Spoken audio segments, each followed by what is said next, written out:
Di mo alam dahil sa'yo, ako'y di makakain.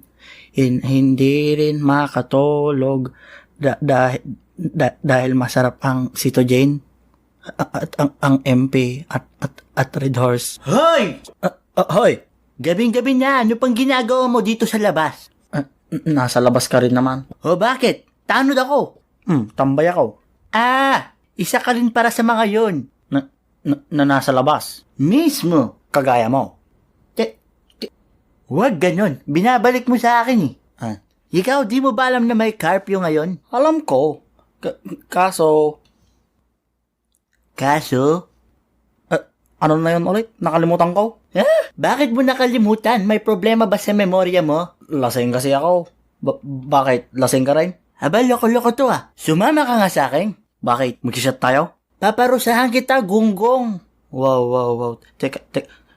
Magde-deliver kasi ako. Anong i-deliver mo? Wala ka namang hawak-hawak. Load. Abay, pilosopo ka talaga, no? Sumama ka na nga sa akin. Wow. Teka. Broken kasi ako. Alam mo yon, hindi ko nakita yung papa ko. Kasi hindi pa ako nakita ng baby pa ako. Tapos, hindi ko rin nakita yung mama ko. Kasi, hindi pa ako nakita ng baby pa ako. Tapos, ayaw sa akin ng papa ng nililay. Sorry. Nakakastorbo ka, pre. Sorry. Tuloy mo lang. Lumugar ka, Respeto, Respeto.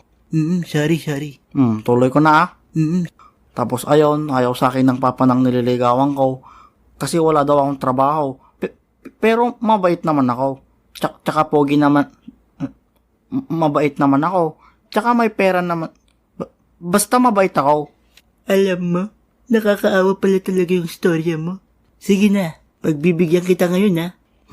Mag-alak. Bugok, hindi na kita huhuliin. Ay, sa mabahay mo, hatid na kita. Teka. Bakit? Huwag mo sabihin nakalimutan mo rin kung saan yung bahay mo. Wala akong bahay.